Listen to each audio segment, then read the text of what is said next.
अस्सलाम वालेकुम। उम्मीद है जी सारे ठीक ठाक होंगे। तरीफ गल हो रही है पंजाब की।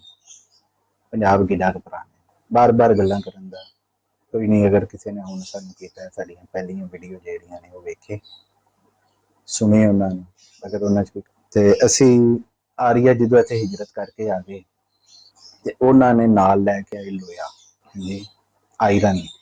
उस दौर नूं दुनिया लिखदी है आयरन एज। हाँ जी, ਉਹ ਜਿਹੜੀ ਆਇਰਨ ਏਜ ਹੈ ਉਹਦੇ ਨਾਲ ਉਸ ਤੋਂ ਪਹਿਲੇ ਕਹਿੰਦੇ ਨੇ ਕਿ ਮੌਸਮੀਆਤੀ ਤਬਦੀਲੀਆਂ ਦੀ ਵਜ੍ਹਾ ਤੋਂ ਹੜੱਪਾ ਮੋਹਨਜੋਦੜੋ ਜਿਹੜੇ ਸੀ ਉੱਜੜ ਗਏ ਸੀ, ਖਤਮ ਹੋ ਗਏ ਸੀ। ਲੋਕ ਜਿਹੜੇ ਕੋਈ ਬਚੇ ਉਹ ਛੋਟੇ ਛੋਟੀਆਂ ਟੋਲੀਆਂ ਚ ਗਰੋਹਾਂ ਦੇ ਵਿੱਚ ਹਾਂਜੀ ਛੋਟੀਆਂ ਛੋਟੀਆਂ ਸੰਗਤਾਂ ਦੇ ਵਿੱਚ ਆਬਾਦ ਰਹੇ। ਆਪਣੇ ਆਪ ਨੂੰ ਉਹਨਾਂ ਨੇ ਫੇਰ ਜਿਹੜਾ ਹੈ ਕਰ ਲਿਆ ਇਸ ਕਾਬਲ ਕਿ ਉਹ ਰਹਿ ਸਕਣ, ਹਾਲਾਤ ਦੇ ਜਿਹੜੇ ਨੇ ਥਪੇੜੇ ਉਹ ਸਹਿ ਸਕਣ। ਤੇ ਉਸ ਤੋਂ ਬਾਅਦ ਤਰੀਖਦਾਨ ਲਿਖਦੇ ਨੇ ਕਿ ਦੌਰ ਸ਼ੁਰੂ ਹੋਇਆ ਜਿਹਨੂੰ ਵੇਦਕ ਦੌਰ ਕਹਿੰਦੇ ਨੇ। ਕੁਛ ਕਹਿੰਦੇ ਨੇ ਵੇਦ ਦੌਰ, ਵੇਦਕ ਦੌਰ, ਜੋ ਵੀ ਸਹੀ। ਹੁਣ ਇਹ ਦੌਰ ਚੱਲਦਾ ਹੈ 1750 ਤੋਂ 500 ਕਬਲ ਮਸੀਹ ਦਾ। 1750 ਤੋਂ 500 ਕਬਲ ਮਸੀਹ ਦਾ। ਕੋਈ ਕਹਿੰਦਾ ਹੈ 1500 ਤੋਂ 600 ਕਬਲ ਮਸੀਹ ਦਾ ਇਹ ਦੌਰ ਹੈ ਤੇ ਬੜਾ ਅਹਿਮ ਹੈ ਕਿਉਂਕਿ ਇਸ ਤੋਂ ਪਹਿਲੇ ਸਾਡਾ ਜਿਹੜਾ ਉਹ ਅਰੂਜ ਵਾਲੇ ਸਨ।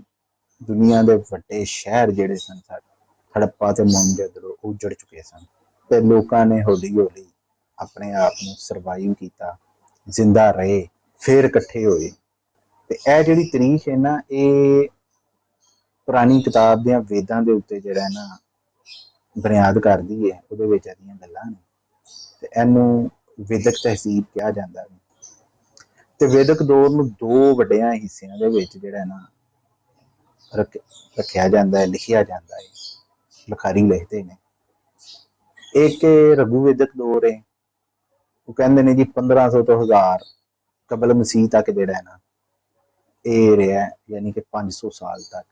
ਦੂਜਾ ਦੌਰ ਕਹਿੰਦੇ ਨੇ ਜੀ ਇਹ 1000 ਤੋਂ 600 ਕਬਲ ਮਸੀਹ ਤੱਕ ਰਿਹਾ, ਯਾਨੀ ਕਿ 400 ਸਾਲ ਹੋ ਗਏ।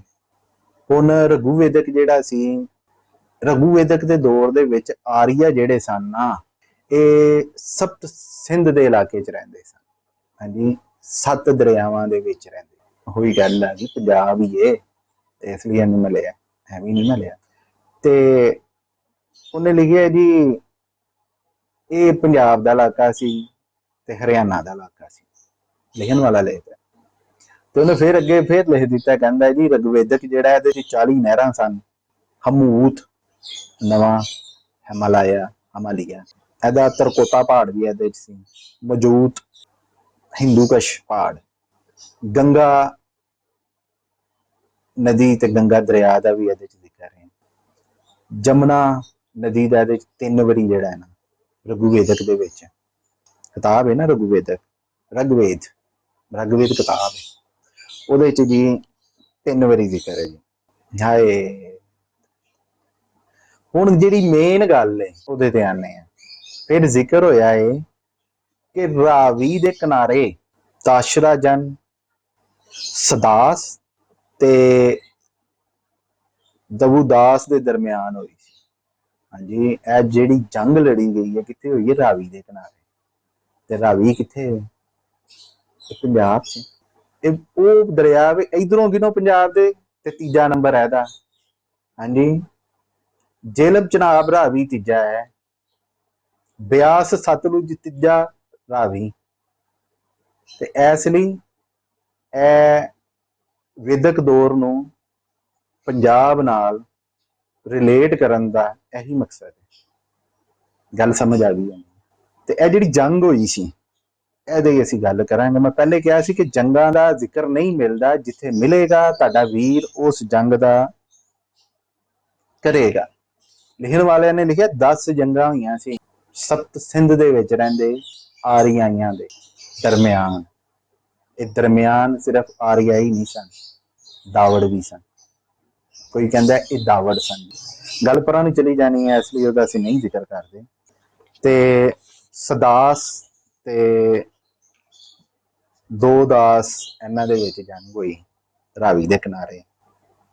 ਹੁਣ ਸਦਾਸ ਜਿਹੜਾ ਹੈ ਬਾਰਾਤਾਸ਼ ਦਾ ਕਬੀਲਾ ਸੀ, ਬਰਾਤਾਸ਼ ਵੀ ਕੁਛ ਕਹਿੰਦੇ, ਤੇ 10 ਦੂਸਰੇ ਕਬੀਲੇ ਸਨ। ਹਾਂਜੀ, ਜੇ ਉਹ ਕਬੀਲੇ ਜਿਹੜੇ ਰਾਵੀ ਦੇ ਕਿਨਾਰੇ ਬਾਦ ਸਨ, ਜਿਹੜੇ ਕਹਿੰਦੇ ਨੇ ਨਾ ਕਿ ਜੀ ਇਹ ਤੇ ਪੰਜਾਬੀ ਤੇ ਜਿਹੜੇ ਨੇ ਹਰ ਕਿਸੇ ਨੂੰ ਕਹਿੰਦੇ ਨੇ ਜੀ ਆਇਆਂ ਨੂੰ ਤੇ ਜੀ ਆਇਆਂ ਨੂੰ, ਇਹ ਉਹਨਾਂ ਵਾਸਤੇ ਹੈ ਕਿ ਜਿਹੜੀ ਜੰਗ ਹੋਈ ਸੀ ਇਹ 10 ਕਬੀਲੇ ਰਾਵੀ ਦੇ ਕਿਨਾਰੇ ਬਾਦ ਸਨ। ਇਹ ਉਸ ਦੌਰ ਦੇ ਪੰਜਾਬੀ ਸਨ, ਬੋਲੀ ਭਾਵੇਂ ਜਿਹੜੀ ਮਰਜ਼ੀ ਬੋਲਦੇ ਹੋ, ਹੈ ਤੇ ਇਸ ਖਿੱਤੇ ਦੇ ਸਨ। ਹੁਣ ਸੁਦਾਸ ਜਿਹੜਾ ਵੇ ਇਹ ਬਾਰਾਤਾਸ਼ ਦਾ ਬਾਦਸ਼ਾਹ, ਜ਼ਿਕਰ ਆਇਆ ਮੈਂ ਕੀਤਾ, ਪਹਿਲੇ ਬਾਦਸ਼ਾਹਾਂ ਦਾ ਜ਼ਿਕਰ ਨਹੀਂ ਆਇਆ, ਮੈਂ ਨਹੀਂ ਕੀਤਾ। ਜਿੱਥੇ ਮੈਂ ਕੀਤਾ ਮੈਂ ਕਿਹਾ ਭਾਜੀ ਇਹਦੇ ਵਿੱਚ ਕੋਈ ਨਾ ਝੋਲ ਜੇ। ਹਾਂਜੀ, ਤਾਰੀਖ ਨੂੰ ਸਹੀ ਤਰ੍ਹਾਂ ਬਿਆਨ ਕਰਨਾ ਮੇਰਾ ਜਿਹੜਾ ਹੈ ਨਾ ਤਰੀਕਾ। ਦੱਸ ਮੈਂ ਦੇਣਾ, ਲੇਕਿਨ ਮੈਂ ਵੀ ਨਾਲ ਦੱਸਣਾ ਕਿ ਇਹ ਗੱਲ ਸਹੀ ਹੈ ਕਿ ਨਹੀਂ। ਅਗਰ ਨਹੀਂ ਸਹੀ ਤੇ ਮੈਨੂੰ ਕਿਉਂ ਨਹੀਂ ਸਹੀ ਲੱਗਦੀ। ਹੁਣ ਜਿਹੜਾ ਸੁਦਾਸ ਸੀ ਨਾ, ਇਹਨੇ ਚਲਾਕੀ ਲਾਈ, ਜੰਗਾਂ ਦਾ ਦੌਰਾ ਸੀ, ਇਹਨੇ ਕਿਹਾ ਜੀ ਅਸੀਂ ਜਿੱਤ ਗਏ, ਅਸੀਂ ਜਿੱਤ ਗਏ। ਹੁਣ ਉਹ ਗਾਰੀ ਗੱਲ ਹੈ, ਜਿਹੜੇ ਜਿਨ੍ਹਾਂ ਨੇ ਜੰਗ ਜਿੱਤਣ ਦਾ ਐਲਾਨ ਕਰ ਦਿੱਤਾ, ਦੂਜਿਆਂ ਦੇ ਤੇ ਹੌਸਲੇ ਜਿਹੜੇ ਨੇ ਉਹ ਠੁੱਸ ਹੋ ਗਏ। ਉਹ ਕਿੰਨਾ ਕੁ ਵਿਚਾਰੇ ਲੜੇ, ਉਹਨਾਂ ਨੇ ਤੇ ਫਿਰ ਚੁੱਪ ਕਰਕੇ ਰਹਿਣਾ ਤੇ ਭਾਜੀ ਜਿੱਤ ਗਏ। ਹਰਿਆ ਸਾਹ ਤੇ ਠੰਡਾ ਹੋ ਕੇ ਬਹਿ ਜਾਂਦਾ ਜੇ ਇੱਕ ਪਾਸੇ ਨੂੰ ਦੌੜ ਲਾਈ ਜਾਂਦਾ। ਹੁਣ ਜਿਹੜਾ ਇਹ ਸ਼ਿਕਿਸਤ ਹੋਈ ਸੀ, ਇਹਦੇ ਵਿੱਚੋਂ ਲਿਖਦਾ ਪੋਰਸ ਕਬੀਲਾ, ਪੋਰਸ ਪਰਿਵਾਰ, ਰਾਜਾ ਪੋਰਸ ਜਿਹਨੇ ਸਿਕੰਦਰ ਨਾਲ ਜੰਗ ਕੀਤੀ ਸੀ, ਐਸੇ ਕਬੀਲੇ ਦਾ ਸੀ। ਤੇ ਦੂਸਰਾ ਕਬੀਲਾ ਸੀ ਕੋਰੂ ਕਬੀਲਾ, ਤੇ ਇਹਦਾ ਤਲਕ ਜਿਹੜਾ ਵੇ ਵੈਦਿਕ ਕਬੀਲੇ ਦੇ ਨਾਲ ਸੀ, ਤੇ ਬਾਕੀਆਂ ਦਾ ਜ਼ਿਕਰ ਨਹੀਂ ਮਿਲਦਾ। ਹਾਂਜੀ, 3 ਕਬੀਲਿਆਂ ਦਾ ਮੈਂ ਕਿਹਾ ਜੀ, ਇਹ ਪੋਰਸ ਕਬੀਲਾ, ਕੋਰੂ ਕਬੀਲਾ ਤੇ ਵਰਦਕ ਕਬੀਲਾ। ਬਾਕੀ 7 ਦੇ ਨਾਂ ਨਹੀਂ ਸਾਨੂੰ ਤਰੀਕ ਨੇ ਦੱਸੇ, ਅਸੀਂ ਲੈਣੇ ਨਹੀਂ ਦੇ ਹੈ ਨੇ। ਜੇ ਕਿਸੇ ਤਹਿਕੀਕ ਕਰਨ ਵਾਲੇ ਨੇ ਤਹਿਕੀਕ ਕੀਤੀ ਹੈ, ਤੁਹਾਡੀ ਮਿਹਰਬਾਨੀ ਹੈ, ਮੈਨੂੰ ਦਵੋ, ਮੈਂ ਪੜਾਂਗਾ, ਦੱਸਾਂਗੇ। ਅਸੀਂ ਜੰਗ ਹਾਰ ਗਏ, ਬਾਕੇ ਹਾਲ ਬੁਰੇ ਦਿਹਾੜੇ, ਰਾਵੀ ਦੇ ਲੋਕ ਜਿਹੜੇ ਸਨ ਲੁਕਦੇ ਫਿਰਨ, ਗੁਲਾਮ ਬਣ ਗਏ। ਉਸ ਦੌਰ ਚ ਰਿਵਾਜ ਸੀ, ਫਤਿਹ ਜਿਹੜਾ ਸੀ ਦੂਜਿਆਂ ਨੂੰ ਗੁਲਾਮ ਬਣਾ ਲੈਂਦਾ ਸੀ, ਕੰਮ ਕਰਾਉਂਦੇ ਸਨ, ਸਿਰਫ ਰੋਟੀ ਤੇ ਜਿੰਦਾ ਰਹਿੰਦੇ ਸਨ। ਟਾਈਮ ਲੰਘਦਾ ਗਿਆ, ਲੇਕਿਨ ਆਪਣੀ ਸ਼ਨਾਖਤ ਨਹੀਂ ਭੁੱਲੇ, ਆਪਣੀ ਗੈਰਤ ਨਹੀਂ ਭੁੱਲੇ, ਆਪਣੇ ਵੱਡਿਆਂ ਦੀਆਂ ਗੱਲਾਂ ਨਹੀਂ ਭੁੱਲੇ। ਫੇਰ ਜੀ ਦੂਜੇ ਦੌਰ ਵੱਲ ਆਨੇ ਆ ਕਿ ਜਿਹੜਾ 1000 ਤੋਂ, ਕੋਈ ਕਹਿੰਦੇ ਨੇ 600 ਕਬਲ ਮਸੀਹ ਸੀ, ਕੋਈ ਕਹਿੰਦੇ ਨੇ 1000 ਤੋਂ 500 ਕਬਲ ਮਸੀਹ ਸੀ। ਫਿਰ ਕਹਿੰਦੇ ਨੇ ਕਿ ਇਹ ਜਿਹੜੇ ਸਨ, ਸਾਰੀ ਗੱਲ 150 ਸਾਲ ਲੰਘੇ, 60 ਸਾਲ ਲੰਘੇ, ਲੋਕ ਆਪਸ ਚ ਰਲ ਮਿਲ ਗਏ। ਹਾਂਜੀ, ਕਬੀਲੇ ਇੰਝ ਹੀ ਬਣਦੇ ਸਨ, ਇੱਕ ਦੀ ਸ਼ਨਾਖਤ ਮਿਟ ਜਾਂਦੀ ਸੀ, ਲੇਕਿਨ ਲੋਕ ਆਪਣੀ ਸ਼ਨਾਖਤ ਯਾਦ ਰੱਖਦੇ ਸਨ, ਜਿਵੇਂ ਅੱਜ ਵੀ ਰੱਖਦੇ ਨੇ।